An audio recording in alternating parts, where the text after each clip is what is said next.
Hello guys, English वाले Mahesh sir की class में आपका वेलकम है। सबसे पहले इस वीडियो के बारे में दो खास बात।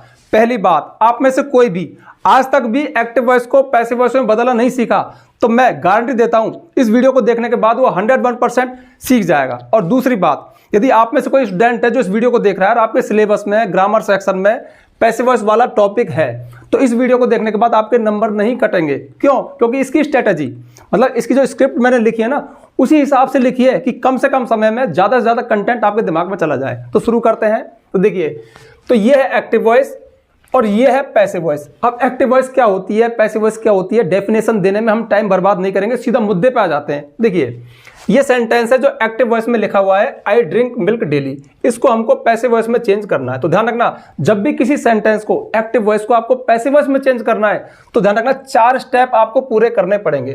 पहला स्टेप होगा ऑब्जेक्ट, यानी पैसिव वॉइस हमेशा ऑब्जेक्ट से ही शुरू होगी। उसके बाद हेल्पिंग वर्ब आएगी। ये सबसे क्रिटिकल पॉइंट है। ये जो पॉइंट है ना, इसको इतना अच्छा एक्सप्लेन करूंगा कि इसकी वजह से मैंने बोल दिया किसी स्टूडेंट के नंबर नहीं कटने दूंगा। और तीसरा है वर्ब की थर्ड फॉर्म आती है, ये आपको रट जाएगा। और चौथा है जो सब्जेक्ट है ना उसको हम बाय लगा के उधर ले जाते हैं। तो 4 स्टेप है। तो 4 स्टेप में से ये जो स्टेप है ये सबसे सिंपल है, ये भी सिंपल, सारे सिंपल है, ये थोड़ा क्रिटिकल है। इसको मैं आपको अच्छे से एक्सप्लेन करूंगा। देखिए, ये सेंटेंस आपके सामने है, आई ड्रिंक मिल्क डेली। इस सेंटेंस में से हमको सबसे पहले ऑब्जेक्ट चाहिए क्योंकि वो इस सीट पे आएगा नंबर 1 पे। तो पहला स्टेप हमारा ऑब्जेक्ट निकालना है। अब देखिए, ऑब्जेक्ट निकालने की बहुत सिंपल विधि है, आपको कुछ नहीं करना, सीधा वर्ब के पास चले जाओ। आई ड्रिंक मिल्क डेली, मैं रोजाना दूध पीता हूं। इसमें 1 2 3 4 वर्ड है, इनमें से वर्ब कौन सा है? वर्ब है ड्रिंक, पीना। तो जो वर्ब है ना उससे आप एक छोटा सा क्वेश्चन कर दो, क्या, तुरंत ही आपके सामने ऑब्जेक्ट आ जाएगा। तो आई ड्रिंक, मैं पीता हूं क्या? मिल्क, दूध। तो मिल्क हमारा हो गया ऑब्जेक्ट, इसको हमने ऑब्जेक्ट की सीट पे लिख दिया। तो आपने पैसिव वॉइस में पहला स्टेप पूरा कर दिया, यानी ऑब्जेक्ट को लिख दिया। अब यहां पे मैं थोड़ी व्याख्या और कर दूं। सपोज करो यहां पे होता I drink sweet milk daily, मैं रोजाना मीठा दूध पीता हूं। तो बताओ अब क्या है? क्योंकि बहुत सारे टीचर पता क्या बोलते हैं कि भाई वर्ब के जस्ट बाद ऑब्जेक्ट होता है, तो वर्ब के जस्ट बाद तो स्वीट है, आई ड्रिंक स्वीट।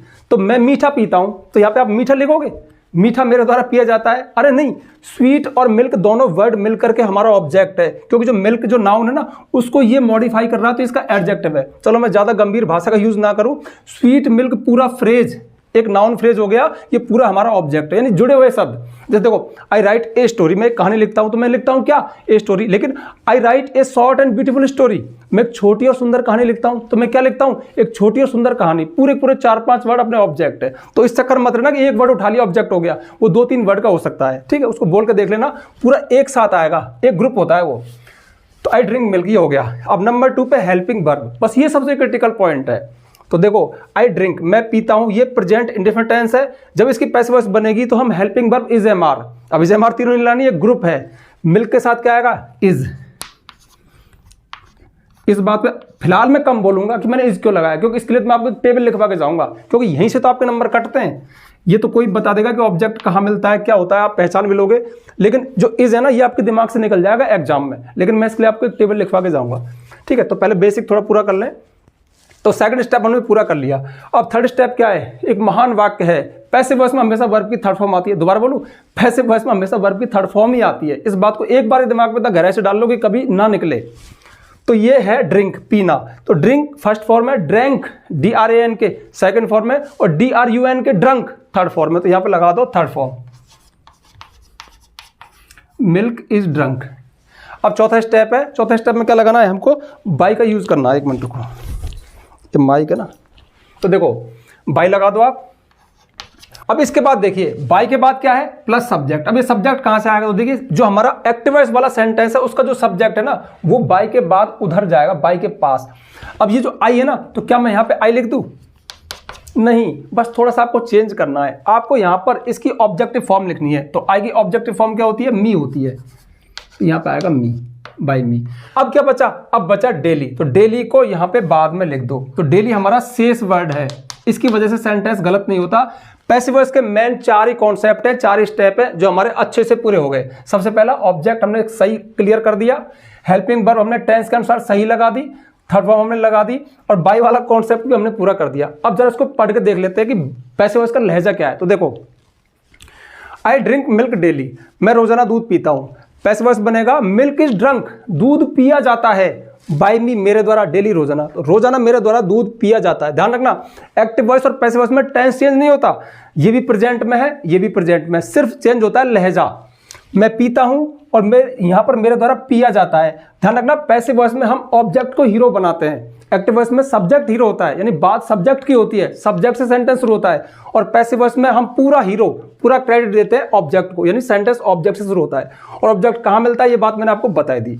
अब देखो अभी मैंने एक बात बताई थी कि आई वहां पे मी में चेंज हुआ, तो मैं थोड़ा थोड़ा बता दूं। यहां पे ही होता, सी होता, दे होता, यू होता और राम मतलब कोई नाम होता, तो ये कैसे चेंज होते हैं मैं फटाफट चेंज करता हूं। तो देखो ही चेंज होगा हिम में, हिम इसकी ऑब्जेक्टिव फॉर्म है। सी हर में चेंज होगा, उसके बाद क्या है दे, देम में चेंज होगा। यू की ऑब्जेक्टिव फॉर्म यू ही होती है, यू में चेंज होगा। और राम मतलब नाम का नाम रहता है। बस ये इस तरह से चेंज हो जाते हैं, वो कोई बड़ी प्रॉब्लम नहीं है। यानी कि आई को मी में, ही को हिम में, सी को हर में, दे को देम में, यू को यू में, और राम यानी कोई नाम है, मोहन है, राम है, कविता है, तो वो बाई राम मतलब यहाँ पे राम होता ना, राम ड्रिंक्स मिल्क, तो बाई राम ही आ जाता है। बहुत छोटा सा कॉन्सेप्ट है।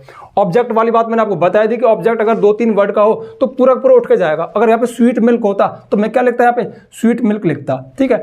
थर्ड फॉर्म हमेशा आती है, बाय लगता ही है, ये इस तरह से चेंज होते हैं। अब जो मेन कॉन्सेप्ट है कि इज कहां से आया, इज ही क्यों आया और कुछ क्यों नहीं आया, बस ये समझने वाली बात है। उसके लिए मैं आपको एक टेबल लिखवा रहा हूं कि किस टेंस में कौन सी हेल्पिंग वर्ब आती है।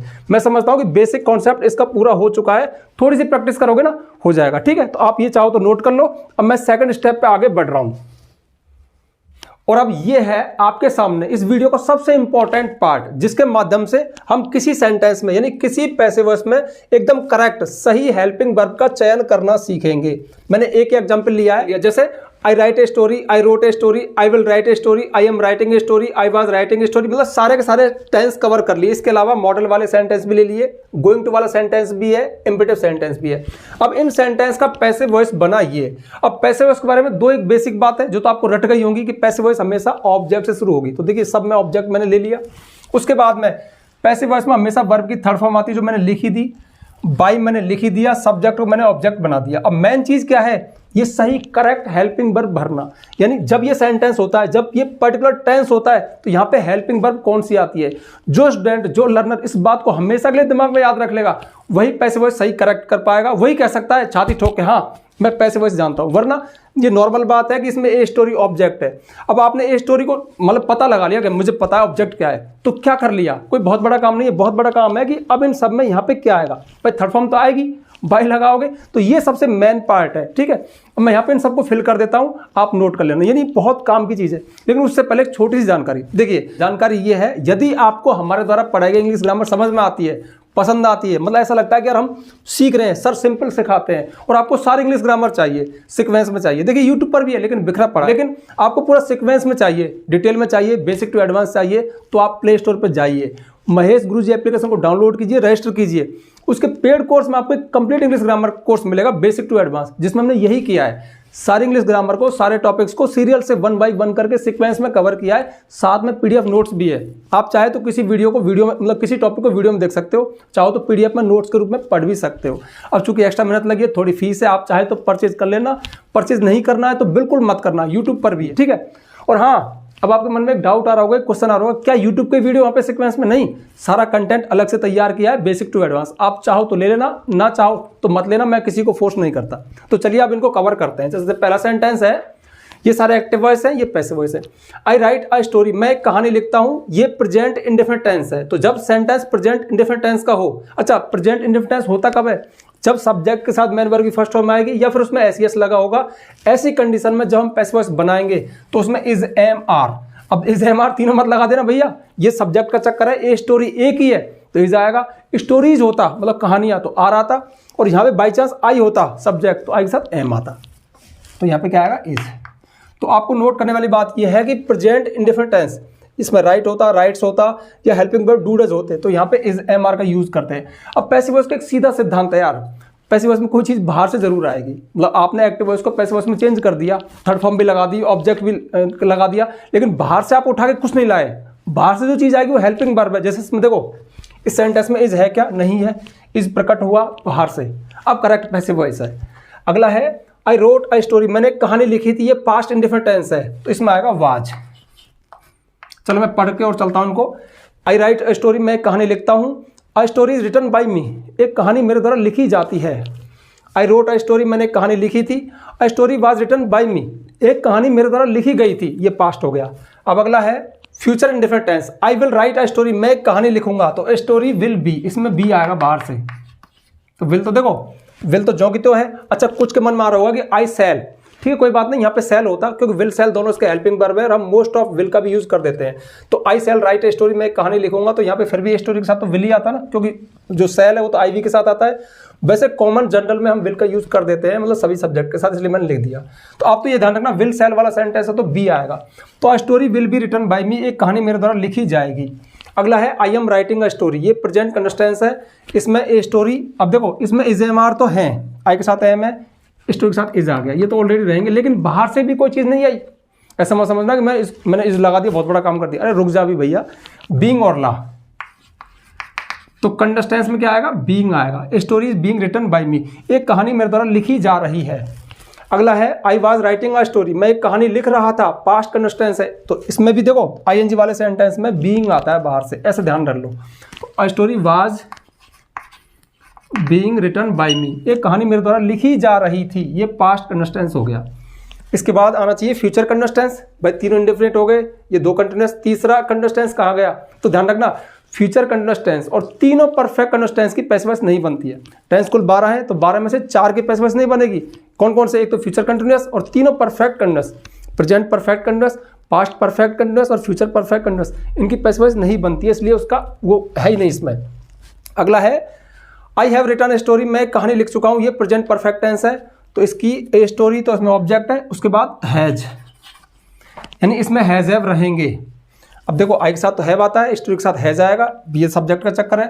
पैसिव वॉइस में बाहर से क्या आया, नहीं आया ना, बाहर से आएगा बीन, तो कुछ ना कुछ बाहर से आ रहा है। इसमें इज आया, इसमें वाज आया, इसमें बी आया, इसमें बीइंग आया, बीइंग आया, बीन आया, तो बाहर से कुछ आता है। और जो स्टूडेंट, जो लर्नर इस बात पे कमांड कर लेगा वही इसका किंग है, ध्यान रखना। वरना सब, अरे मैं जानता हूँ पैसिव वॉइस, ऑब्जेक्ट शुरू होती है, अरे सब जानते हैं भाई, इनको तो याद कर ले। अगला है I had written a story, मैं एक कहानी लिख चुका था, ये पास्ट परफेक्ट टेंस है, तो इसमें हैड तो रहेगा, बीन और लगा दो। तो परफेक्ट टेंस में बीन आता है बाहर से, तीनों परफेक्ट में, और कंटिन्यूअस टेंस में बीइंग आता है। I will have written a story, मैं एक कहानी लिख चुका हूँ, ये फ्यूचर परफेक्ट टेंस है, तो story will have been, will have रहेगा, बीन बाहर से आया, तीनों परफेक्ट टेंस में बीन आ गया। मैं एक कहानी मेरे द्वारा लिखी जा चुकी होगी, ठीक है, ये इनके अर्थ हो गए। अगला है I can write a story, तो ये मैंने क्यों लिया, क्योंकि मॉडल है, कैन कुड मे माइट, अगर मॉडल वाला सेंटेंस है तो उसमें बी का यूज करते हैं। तो I can write a story, मैं एक कहानी लिख सकता हूँ, इसका पैसे बनेगा story can be written by me, एक कहानी मेरे द्वारा लिखी जा सकती है। अगला है I am going to write a story, मैं एक कहानी लिखने जा रहा हूँ, तो ये गोइंग टू वाला सेंटेंस है। देखो ये आईएनजी, ये आईएनजी, आप समझोगे ये भी आईएनजी वाला, बीइंग लगा दो, नहीं, ये गोइंग टू वाला स्ट्रक्चर अलग होता है। I am going to write a story मतलब मैं एक कहानी लिखने जा रहा हूँ, कोई काम हम शुरू करने चलें, I am going to open a shop, में एक दुकान खोलने जा रहा हूँ। I am going to eat food, में खाना खाने जा रहा हूँ, कोई काम करने के तत्पर हूँ, तो गोइंग टू वाला होता है। तो इसमें क्या बनेगा, a story is going to be written, एक कहानी मेरे द्वारा लिखना शुरू हो रही है, इस तरह से इसका लहजा आएगा। और राइट ए स्टोरी, ये इंपेटिव सेंटेंस है, इंपेटिव सेंटेंस वर्ब की फर्स्ट फॉर्म शुरू होते हैं, एक कहानी लिखो, तो इनकी पैसिव वॉइस लेट से शुरू होती है, लेट अ स्टोरी बी, इनमें बाहर से बी आएगा, let a story be written, एक कहानी लिखने दो। तो इस तरह से भैया ये टेंस में, इन सेंटेंस में इन हेल्पिंग वर्ब का यूज होता है। 100 बार क्यों कहलवाते हो, बहुत एक्सपीरियंस है, बहुत साल पढ़ाया। जब हम पैसिव वॉइस पढ़ाना शुरू करते हैं ना, ये बच्चों इसमें बदल गया, ये ऑब्जेक्ट मिल गया, तो बच्चे वाह यार मजे आ गए। पैसिव वॉइस का नाम मतलब फेमस भी है, बहुत कठिन भी है, और कितना सरल बना दिया सर ने। लेकिन बाद में जब थोड़ा एग्जाम्पल दिए ना, तो फुस, गलती कहाँ, गलती यहाँ है। तो ये सबसे मेन चीज़ है जो अंडरलाइन है, आप इनको नोट कर लेना, ठीक है। तो मैं समझता हूँ कि मैंने काफ़ी सरल करने की कोशिश कर दी पैसिव वॉइस को इस वीडियो में। मैंने शुरू में वादा किया था ना, सिखा के छोड़ूंगा, और अक्सर कहता हूँ मैं दिल से पढ़ाता हूँ यार, सिखा के छोड़ूंगा, ठीक है। तो जल्दी से वीडियो को लाइक कर दो, ज़्यादा से ज़्यादा शेयर करना, यदि चैनल पर नया आया तो चैनल को सब्सक्राइब करना, बेल आइकन प्रेस करना, ताकि आपको आने वाली वीडियोज़ की नोटिफिकेशन मिल जाए। आज के लिए बस इतना ही, मिलते हैं नेक्स्ट वीडियो में नेक्स्ट टॉपिक के साथ, तब तक के लिए बाय। अब तुम सोच रहे होगे सर इसको कैसे नोट करें, भैया मैं जा रहा हूँ, आराम से नोट कर लेना, ठीक है, ओके बाय।